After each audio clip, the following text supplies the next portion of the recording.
ওগো হরিদাস ঠাকুর, এ তুমি আমার কি করলে? তোমার মুখে হরিনাম শুনে আমার যে সব গেল। হীরাবাই, আজ থেকে তোমার ওই পাপের সম্পত্তি সব বিতরণ করে দিয়েছো। তুমি ত্যাগের জীবন অবলম্বন করে হরিনাম করো। আমি তোমাকে এই হরিনাম দিয়ে চললাম ফুলিয়ায়। লক্ষ হীরাকে উদ্ধার করে হরিদাস ঠাকুর চললেন ফুলিয়ায়। গঙ্গার ধারে গুফার ভেতরে হরিনাম করে। তার আশেপাশে এক ভয়ঙ্কর বিষধর সাপ থাকে। হরিদাস ঠাকুরকে সম্মান জানিয়ে একদিন সেই সাপও চলে গেল। সেই ফুলিয়ায় গড়াই কাজী সহ্য করতে পারল না হরিদাসের এই হরিনাম। তাই মুলুকপতির কাছে জানালো যে আপনার রাজত্বে একজন মুসলমান হয়ে হরিনাম করছে, আপনি তার ব্যবস্থা করুন। মুলুকপতি ডেকে পাঠালেন হরিদাসকে। হরিদাস, তুমি নাকি মুসলমান হয়ে হরিনাম করছো? হুজুর, আপনি আমার বাবা মা, আপনার কাছে আমি মিথ্যা বলবো না। আমি হরিনাম করি হুজুর। হরিনামে যে কত মধু সে আমি আপনাকে বলে বোঝাতে পারবো না। চুপ করো, ওই হরিনাম তুমি আজ থেকে বন্ধ করো। হুজুর, নাম আমি বন্ধ করতে পারবো না। আপনি আমার খাওয়া দাওয়া বন্ধ করে দিন, কিন্তু নাম। তবে আমার মুখের উপর এত বড় কথা, আমি তোমায় শাস্তি দিতে পারি, জানো? শাস্তি? তবে আমারও প্রতিজ্ঞা শুনে রাখুন হুজুর। খণ্ড খণ্ড হই দেহ আমার যদি যায় প্রাণ, তবু না বদনে ছাড়ি এই মধুর হরিনাম। বদনে ছাড়ি এই মধুর হরিনাম। কে আছিস? একে নিয়ে যা। 22টা বাজারে এমন ভাবে বেত্রাঘাত কর, রক্তে আর চোখের জলে ভেসে যাবে সব। তখন বুঝবে হরিনামে কত মধু।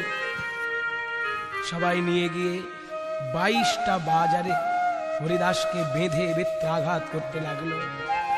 হরিদাস, হরিদাস, হরিনাম বন্ধ কর, হরিদাস বন্ধ কর হরিনাম। অমন কথা বলো না, অমন কথা বলো না আমায়। তবে রে, দেখ তোর হরিনামে কত মধু। হরিনাম বন্ধ কর। আহ, হরিনাম বন্ধ কর। আহ, হে ঠাকুর, এরা আমায় মারছে, এরা জানে না এরা কত বড় অপরাধ করছে। তুমি এদেরকে ক্ষমা করো ঠাকুর, আমাকে দেখা দাও। হরিনামের মধ্যে যদি আমার প্রাণ যায় সে তো আমার সৌভাগ্য, কিন্তু ঠাকুর, নাম করতে করতে মরে গেলে এরা ভাববে নামের কোনো মহিমা নেই। তুমি তোমার মহিমা নিজেই রাখো ঠাকুর। দেখা দাও, দেখা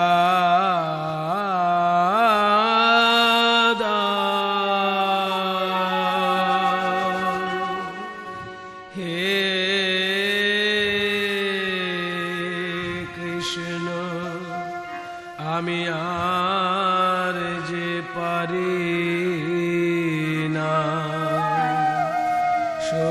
সহিতে যাত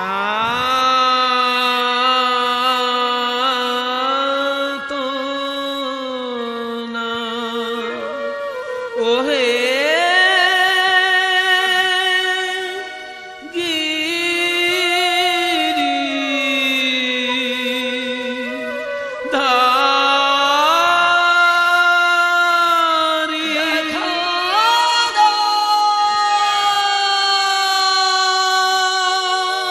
দেখা দাও ঠাকুর, দেখা দাও। নামের মধ্যে যদি প্রাণ যায় তাতে দুঃখ নেই, দেখা দাও ঠাকুর। কি রে, 22টা বাজার তো ফুরিয়ে এলো। 2-3 বাজারে মারলেই লোকে মরে যায়, আর এখনো যে হরিদাস মরল না। ওরে, নবাব বলেছিল হরিদাসকে যদি মারতে না পারি তাহলে আমাদের গর্দান যাবে। হরিদাস, হরিদাস, এই বেত আমরা ফেলে দিলাম, চাবুক আমরা ফেলে দিলাম। হরিদাস, তোমার দুটো পায়ে ধরি, তুমি হরিনাম ছেড়ে দাও। হরিনাম ছেড়ে দাও হরিদাস, তুমি যদি হরিনাম না ছাড়ো আমরা মরে যাব, আমাদের সংসার ভেসে যাবে। তার মানে আমি মরলে পরে তোমরা বাঁচবে? তাহলে আমি মরতে রাজি আছি, কিন্তু চাবুক মেরেতে তোমরা আমায় মারতে পারবে না। আমাকে মারতে গেলে তোমাদেরকে একটা কাজ করতে হবে। কি কাজ হরিদাস? আমার সঙ্গে হরিনাম করো। হরিনাম? যে হরিনাম ছাড়াতে গিয়ে তোমাকে আমরা মারছি সেই হরিনাম করব? কেমন করে করব?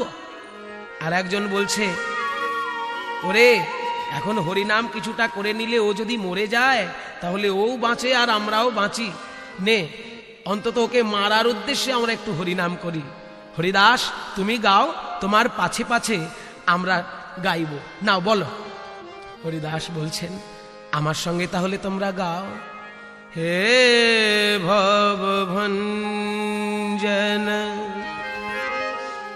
নাম নিরঞ্জন आनंद नवघन श्याम, आनंद नवघन श्याम, आनंद नवघन श्याम।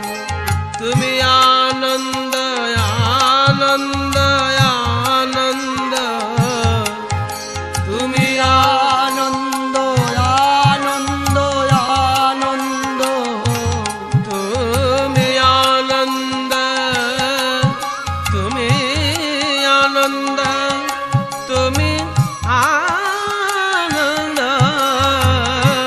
आनंद नवघन श्याम। बोलो बोलो, आनंद नवघन श्याम। हे भवभंजन नाम निरंजन, हे भवभञ्जन नाम निरञ्जन।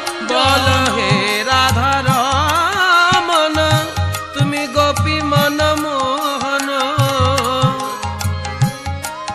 गोपी मन, तुम्हें गोपी मन मोहन। हे राधा रमन, हे राधा रमन, তুমি গোপী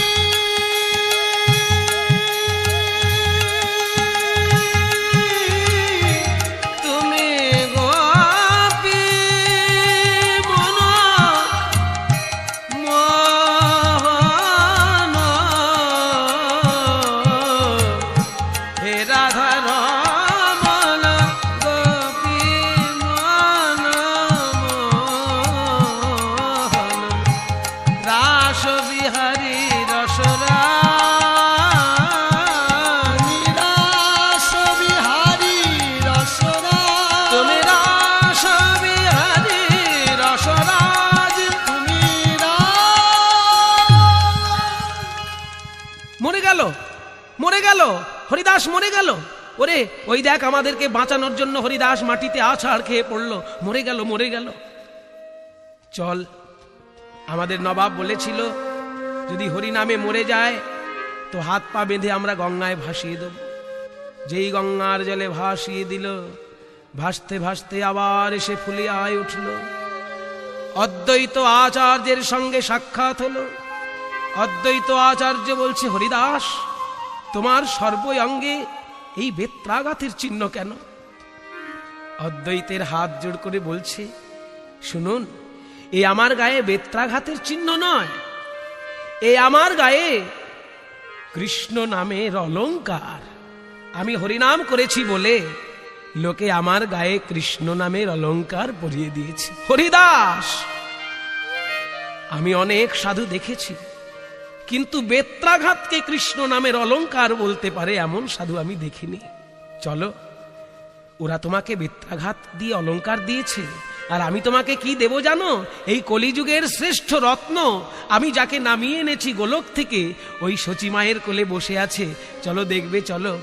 এসেছে ব্রজের বাঁকা কালো সখা দেখবি আয়, তোদের এই নদিয়ায় এসেছে ব্রজের বাঁকা কালো সখা দেখিয়ায়। তোদের এই নদিয়ায় ও তার রং ফিরেছে, ঢং ফিরেছে, কালো এখন চেনা দায়। এসেছে ব্রজের বাঁকা আর তার কালো বদন নাই, ওই রাই অঙ্গে সঙ্গ পেয়ে গৌর হলো তাই। সেই ব্রজের ভাবের খেলা, সেই ব্রজের রসের খেলা, সেই ব্রজের সাধের খেলা খেলতে এসেছে হে ধায়। এসেছে ব্রজের বাঁকা কালো সখা দেখিয়ায়। তোদের এই নদিয়ায়। শ্রীবাস অঙ্গনে মহাপ্রভু হরিদাসের সঙ্গে মিলিত হয়ে খুব আনন্দ পেলেন। জগাই মাধাই উদ্ধারের দিনও হরিদাসকে পাঠিয়েছিলেন নিত্যানন্দের সঙ্গে। পরে অদ্বৈত আচার্যের পিতৃশ্রাদ্ধে ব্রাহ্মণকে যে পাত্র দেওয়ার কথা সবার আগে ওই সেই পাত্র হরিদাসকে দিলেন। নবদ্বীপের ব্রাহ্মণ সমাজ ক্রোধে রক্তবর্ণ হয়ে উঠল, আমাদেরকে অপমানিত করল। ওই হরিদাসকে দিল যজ্ঞের পাত্র, এই শ্রাদ্ধের পাত্র হরিদাসকে দান করে আমাদেরকে অপমানিত করল। আজ থেকে আমরা অদ্বৈতকে এক ঘরে করলাম। সেদিন থেকে অদ্বৈত আচার্য এক ঘরে হলেন। মহাপ্রভু বললেন, অদ্বৈত পণ্ডিতগণ যা বলছে তুমি মেনে নাও, পরে আমি সিদ্ধান্ত করে দেব। পণ্ডিতগণ বিধান দিলেন, তুমি যেহেতু ব্রাহ্মণকে অপমান করেছ, তোমার প্রায়শ্চিত্ত হলো 108 জন ব্রাহ্মণকে বসিয়ে নিমন্ত্রণ করিয়ে খাওয়াতে হবে আর সকলকে যোগ্য দক্ষিণা দান করতে হবে। অদ্বৈত আচার্য নিমন্ত্রণ করলেন। ব্রাহ্মণগণ সপাকে রান্না করার জন্য উনুন তৈরি করেছেন, তার মধ্যে জল দিয়েছেন, চাল দিয়েছেন, কিন্তু আগুন আর কিছুতে দিতে পারছেন না। আগুন কোথায় পাওয়া যায়? কেউ আর আগুন জোগাড় করতে পারছে না। শেষে হরিদাসের কাছে ছুটে গেলেন অদ্বৈত। হরিদাস, আজকে তুমি নামের মহিমা দেখাও। হরিদাস, আজকে তুমি নামের মহিমা দেখাও। অদ্বৈত প্রভু, আমি কি জানি নামের মহিমা? না, আমি জানি হরিদাস, তুমি হরিনাম করে যদি একবার ফু দাও তাহলে সেইখানে আগুন জ্বলে যায়। চলো, আজকে আমার বাড়িতে ব্রাহ্মণ সেবা হবে, তুমি গিয়ে উনুনে ফু দেবে আর ওই উনুনে আগুন জ্বলবে, তারা রান্না করবে। অদ্বৈতের সঙ্গে হরিদাস চললেন। হরিদাসকে দেখে ব্রাহ্মণগণ সরে গেলেন। ওই যে এসেছে হরিদাস, সরে এসো, সরে এসো, দেখিও আজকে কেমন করে হরিনাম করে আগুন জ্বালাতে পারে। হ্যাঁ হরিদাস, তুমি ফু দিলে আগুন জ্বলবে, সেই আগুনে আমরা রান্না করব, কিন্তু মনে রেখো ওই ফুটা কিন্তু তোমাকে 10 হাত দূর থেকে দিতে হবে, উনুনের কাছ থেকে ফু দেওয়া চলবে না। হরিদাসেরই পাতকুয়ো থেকে আনা জলে রান্না হচ্ছে, আর আজকে হরিদাসই ফু দিতে বসেছেন আগুন জ্বালানোর জন্য। মনে মনে কাঁদছেন হরিদাস, হে প্রভু, আমি তো নামের মহিমা জানি না, আমি কি বলবো? আমি হরিনাম করব মাত্র, নামের মহিমা তুমিই রাখো ঠাকুর। এই বলে হরিদাস গাইছেন, হরে কৃষ্ণ কৃষ্ণ কৃষ্ণ হরে হরে, হরে রাম রাম রাম হরে হরে, হরে কৃষ্ণ নাম বলি চুল্লি মাঝে ফুৎকার দিল, নামের মহিমায় তাহা আগুন জ্বলিল, মহিমায় তাহা আগুন জ্বলিল। যেই না হরিদাসের ফুঁয়েতে আগুন জ্বলে গেছে, ব্রাহ্মণগণ সবাই দেখে অবাক যে আমরা ব্রাহ্মণ বেদ মন্ত্র উচ্চারণ করি, কিন্তু আমরা তো আগুন আজ অব্দি জ্বালাতে পারিনি মন্ত্র দিয়ে, আর হরিদাসের মহামন্ত্রে আজকে আগুন জ্বলে গেল। এমন সময় মহাপ্রভু এসেছেন। হরিদাস, এই ব্রাহ্মণ সেবার জল কোত্থেকে আনা হয়েছে? ওই হরিদাসেরই কুয়ো থেকে ঠাকুর। আর এই সেবার জন্য আগুন কে জ্বালালো? ওই হরিদাস হরিনাম করে ফু দিয়েছে আর আগুন জ্বলেছে। ও তাই নাকি? তাহলে এই ব্রাহ্মণের যাবতীয় প্রাপ্য সবই তো হরিদাসের পাওয়া উচিত। ব্রাহ্মণগণ বলছেন, হে নিমাই, এ তুমি কি বললে? না না ঠাকুর মশাই, আপনারা ভয় পাবেন না। হরিদাস কিচ্ছু চায় না, ও শুধু হরিনাম করতে চায়।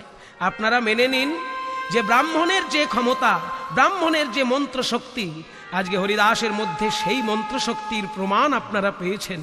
তাই আপনারা সবাই স্বীকার করুন, বলুন ব্রহ্ম হরিদাস। আজকে হরিদাস হলো ব্রাহ্মণ, বলুন ব্রহ্ম হরিদাস কি জয়, ব্রহ্ম হরিদাস কি জয়, ব্রহ্ম হরিদাস কি জয়। নামের মহিমা প্রমাণ করলেন হরিদাস। এইবার দেখতে দেখতে প্রভু আমার সন্ন্যাস গ্রহণ করলেন। ওদিকে সবাই কাঁদছে গৌর বলে। হরিদাস ঠাকুর বুকের কাছে জপের মালা নিয়ে কাঁদছেন আর বলছে, ওগো জানো, হরিনাম করেই আমি নামীকে পেয়েছিলাম। হরি নামে যে হরি নামে, তার প্রমাণ আমি পেয়েছিলাম। আমার হরিনামে গৌর নেমে এসেছিল। কিন্তু নিশ্চয়ই এমন কোনো অপরাধ করেছি যে গৌর নদিয়া ছেড়ে সন্ন্যাসী হয়েছে। তাই আজকে আমি কাঁদবো, আমি চোখ খুলে তাকাবো না। কাঁদিছে না হরিদাস দুই আখি মুদিয়া, হে প্রভু আমার,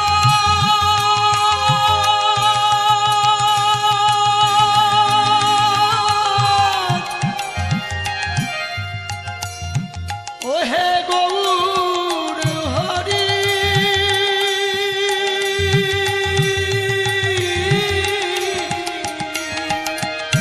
আমি আখি তো আর মেলব না গো, আমি আখি তো আর মেলব না গো। বলো আখি মেলে আর কি বাহেরব এই গৌর শূন্য নদিয়াতে। আমি আখি মেলে আর কি বাহেরব, আখি তো আর মেলব না রে। কাঁদিছে না হরিদাস দুই আখি মুদিয়া। প্রভুর বিরহে চোখ বন্ধ করে হরিদাস কেঁদেছিলেন। প্রভু সঙ্গে